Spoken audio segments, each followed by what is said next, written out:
In a world where everything moves at lightning speed and society constantly pressures us to buy more, do more, and be more, there's another path we can take. It's called the slow life. At first glance, it may sound simple, even old-fashioned, but it holds deep meaning, especially for those of us who've seen decades of change and now long for something quieter, deeper, and more meaningful.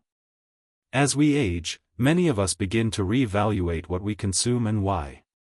Slowly, it becomes obvious that the physical things we once chased carry less weight than they used to. When we were young, success was defined by accumulation. The more you owned, the more successful you were deemed. Advertisements told us that to be valuable, we had to own the latest phone, the flashiest car, or take the most glamorous vacation. But now, with years behind us, we begin to understand, happiness doesn't come from things. Modern culture is built on materialism. It conditions us to spend, and spend some more. To buy our way into relevance. The system subtly tells us that unless we're consuming, we don't belong. That the fast-paced, high-priced lifestyle is the only path to fulfillment. But here's the truth, consumption doesn't soothe the soul. Everything today has a price tag. And for those of us who remember a slower, simpler time, this relentless monetization of life can feel overwhelming. But we're not trapped. We can step off the treadmill. In fact, we've earned the right to pause, to breathe deeply, and to live slowly, on our own terms. That begins with letting go of what we don't need. Let me share a personal story. Years ago, I made the decision to downsize. I sold my large house and moved into a narrowboat, yes, a 50-foot-long vessel barely 7 feet wide. There wasn't room for much, and that was the point. I had to choose, carefully, what to bring with me. And that wasn't easy. I had accumulated boxes of stuff over the years. Some things I hadn't touched or even seen in decades. Kitchen gadgets I couldn't remember buying. To my surprise, I had 5 different coffee machines. 5. At first, sorting through it all felt like an emotional mountain to climb. But something beautiful happened as I began to let go. I felt lighter, not just physically, but emotionally. As the items left my life, so did years of hidden weight. It felt like shedding layers I didn't even realize I was carrying. For the first time in ages, I felt free. Really free. It was as if I had dropped the sky from my shoulders, like the mythical Atlas finally exhaling. You don't have to move onto a boat or downsize your home to feel this freedom. Start small. Open your closets, look through your kitchen drawers, check your garage. If something hasn't served you in years, let it go. Donate it, sell it, or simply release it. You'll be amazed at how much clearer your mind becomes when your surroundings are simplified. Now, let me be clear, I'm not here to criticize capitalism. At its best, it rewards effort and innovation. Businesses provide valuable goods and services, and they deserve fair compensation for their work.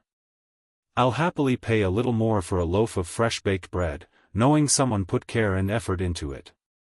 There's nothing wrong with that. But problems arise when buying becomes a habit for its own sake. When we purchase not out of need or appreciation, but from impulse and emptiness. Capitalism thrives on competition, which can be a good thing, but it also creates a constant chase. The latest gadget. The hottest trend. The next quick fix of happiness. As we grow older, many of us begin to see through this illusion. The things we once thought we needed, we never really did. True satisfaction doesn't come from the latest outfit or the newest smartphone. It comes from something much quieter: connection, reflection, presence, time with loved ones, time with ourselves. Choosing to live a slower, more mindful life in today's hyper-consumerist world is a radical act. You'll be going against the current. While most people chase, acquire, and hustle, you'll be choosing peace.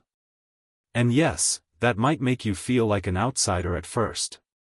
But there's profound beauty in being different. When you stop chasing things, you start noticing life's subtleties. The soft rustle of leaves in the wind. The warmth of the morning sun. The stillness in a quiet room. The gentle rhythm of your own breath. None of these things can be bought. And yet, they nourish the spirit in ways money never can. Living simply does not mean living in deprivation. It means choosing with intention. It means knowing what truly brings joy, and having the courage to let go of the rest. It's not about always striving for a better life. It's about slowing down enough to realize you're already living a beautiful one. Friends and family may not always understand your choice to simplify. Some may question your decision to scale back.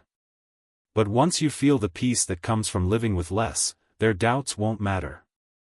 The stillness you discover will speak louder than their words. In truth, simplicity is not a sacrifice, it's a gift. As we age, we often find joy in the smallest of things. The opulence that once dazzled us might now feel hollow. Instead, the richness of life is revealed in everyday moments. The quiet comfort of a warm cup of tea. A shared laugh with a grandchild. Watching birds flutter at the feeder. These small moments, free and unassuming, become life's greatest treasures. This is what slow living is really about. Once you're free from the need to accumulate, you begin to see value in things that have no price tag. Maybe you'll start a garden. Maybe you'll finally read that book you've been putting off. Or return to a forgotten hobby, one that brings joy without costing a thing. These small acts fill the heart in ways that shopping never could. But let's be honest, resisting materialism isn't always easy. Even when we choose a simpler path, the pull of consumption remains strong. Sales, ads, and tempting websites are everywhere. Sometimes we buy just because it feels good in the moment. How many times have you browsed an online store with no real need, just passing time, only to end up with items in your cart you didn't plan to buy? That's the consumer culture at work. It whispers, "You need this," even when you don't. And often, those purchases only provide momentary satisfaction, followed by clutter, regret, or more craving. Here's the good news: with practice, it gets easier. Like any habit, mindful spending takes time. Start small. Go a day without buying anything. Then 2. Then a week. Notice how it feels to resist the urge.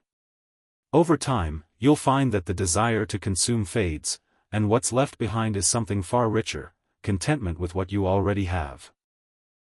In the end, slow living isn't about rejecting modern life. It's about reclaiming it. Choosing to live on your own terms. Embracing moments instead of things. And remembering that the best parts of life are often the ones that don't cost a penny.